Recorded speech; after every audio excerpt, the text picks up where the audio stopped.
அடுத்ததாக மதிக்கப்படுகிறது என்ற அணியின் சார்பாக ஷெர்லி அவர்களை உங்கள் அரச கருணையோடு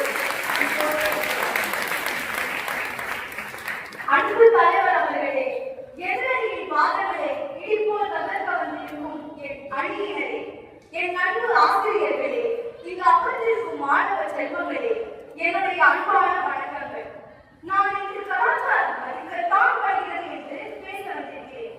கலாச்சாரம் என்றால் என்ன? என்ன? அது ஒரு பழக்க வழக்கம், நம்பிக்கை, கலை மற்றும் மொழி, சமூக நடத்தை இவை அனைத்தும் உள்ளடக்கியதே கலாச்சாரம். அப்படிப்பட்ட கலாச்சாரத்தை யாராலையும் பிடிச்சு வைக்க முடியாது.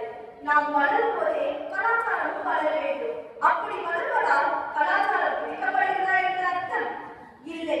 அது மதிக்கப்படுகிறது, வளர்க்கப்படுகிறது, போற்றப்படுகிறது என்ற அர்த்தம். இன்றைய இளைஞர்கள் மாறாக மாறினாலும் பொங்கலுக்கு பொங்கல் தான், தீபாவளிக்கு பட்டாசு தான். என்னடா காமெடி வரலை பார்க்குறீங்களா? காமெடியை பார்க்காதீங்க, அது இருக்கும் கருத்தை மட்டும் பாருங்க. இப்ப நான் பாட்டு பாடுறேன், இதுல இருந்தே முடிச்சுட்டே நினைக்கிறேன். இசை வழி தயாரா? மாசிலா உண்மை காதலே மாறும் செல்வமந்த புதிரே பேசும் வார்த்தை உண்மைதானா பேசுகிறேன் கேட்டு நீங்கள் முழு வேஷமான அந்த காலத்தை பாடினாங்க. இந்த காலத்துல ஒரு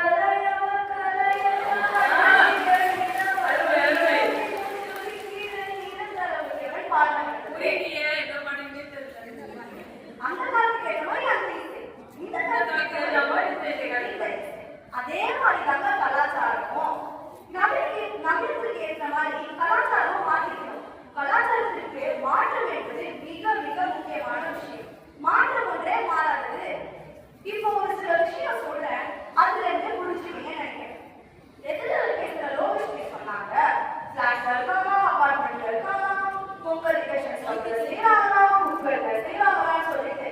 ஆமாங்க, இது பல பேர் பிளாட்லயும் அபார்ட்மெண்ட்லயும் இருக்காங்க. ஆனால் ஒரு பண்டிகை விழான்னு வந்துட்டா போதும். ஏன் பொங்கல் வந்தா கூட போதுங்க, எல்லாரும் கூடி பொங்கல் வைக்கிறாங்க.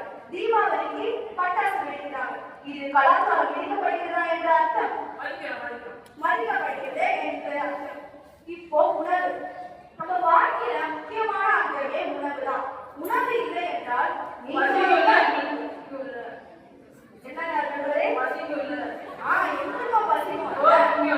முக்கியம் தானே. இன்றைக்கு உணவு இல்லைன்னா நீங்களும் இல்ல, நானும் இல்ல, இங்க யாருமே இருக்க முடியாது. அப்படிப்பட்ட உணவை இந்த காலத்துல தேடி சாப்பிடுறாங்க. சின்னவங்க இருந்து பெரியவங்க வர உணவை ரொம்ப விரும்புறாங்க. ஆனாலும் ஒரு சில பேர் வெளிநாட்டு உணவை விரும்பி சாப்பிடுறாங்க. அதனால எல்லாருமே வெளிநாட்டு உணவை தான் விரும்பி சாப்பிடுறாங்க எப்படி சொல்ல முடியும்?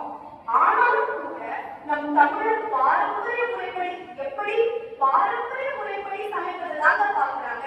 இது பிடிக்கப்படுகிறதா என்ற அர்த்தம்? மதிக்கப்படுகிறதே என்ற அர்த்தம். இதுதான் முக்கியமான கட்டம். பெண் கல்வி.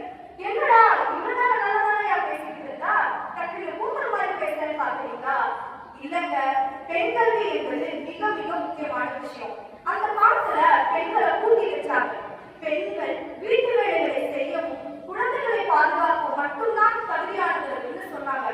ஆனா இன்றைக்கு கலாச்சாரத்தினால் ஏற்பட்ட மாற்றத்தினால் இங்கு ஒவ்வொரு பெண்களும் வாழ்க்கை கண்ட புதுமை பெண்களாக இருக்கிறோம் என்றால் அதற்கு என்ன காரணம்?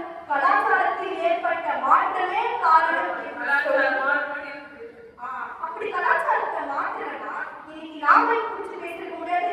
இந்த எதிரணியினர் யாருமே போய் குடிச்சு பேசிருக்க முடியாது. ஏன் நடுவரே பேசிருக்க முடியாதுங்க.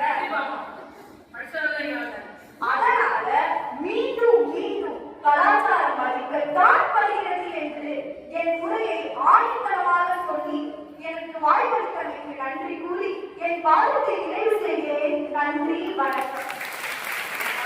அருமையான ஒரு வாரம்.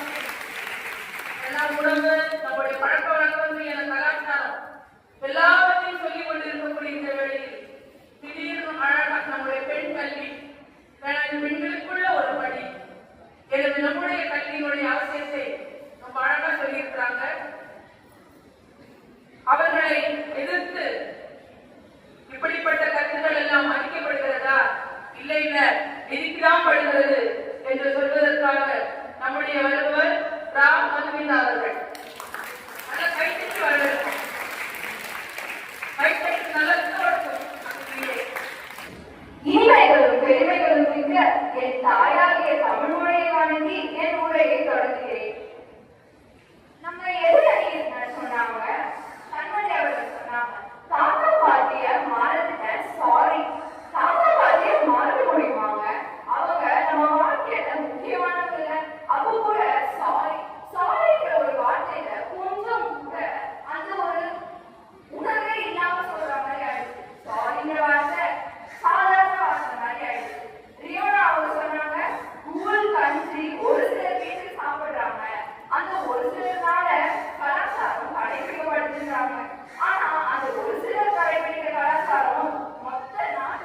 உண்டியல்ல போட மட்டும்தான் இடது கைக்கு தெரியக்கூடாது.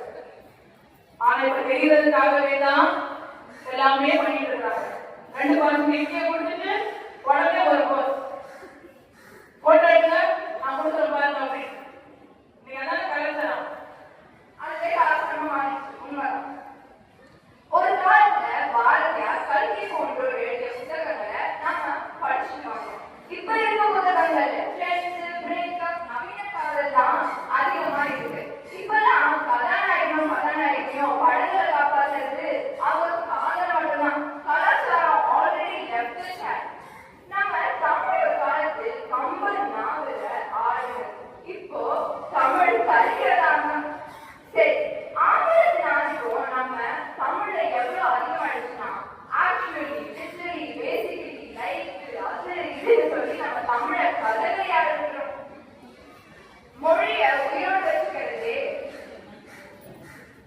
மொழி நம்மள உயிரோடு வச்சுக்கிறது, அது கலாச்சாரத்தையும் உயிரோடு வச்சுக்கிறது. இப்ப மொழியவே கலப்படமா பேசினா எப்படிங்க நம்ம கலாச்சாரத்தை அப்படியே நாட்டா எடுத்து போறது, அதையும் கலப்படமாக்கி ரைட்ல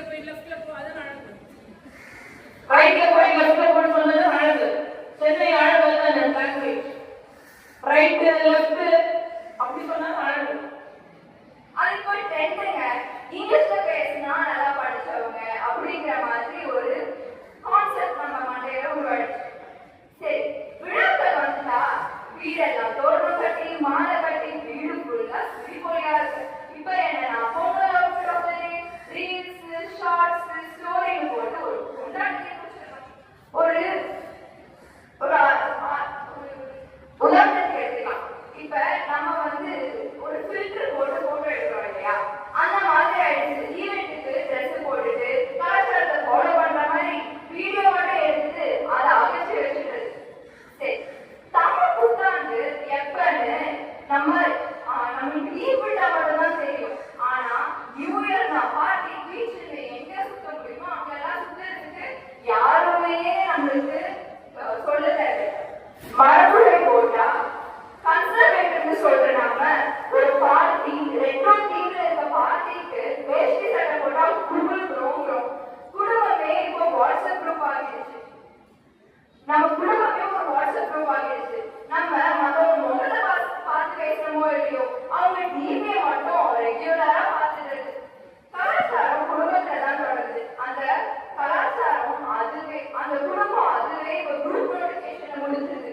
காலம் மாறட்டும், தொழில்நுட்பம் வளரட்டும், ஆனா நம் கலாச்சாரம் நம்மை விட்டு போக கூடாது.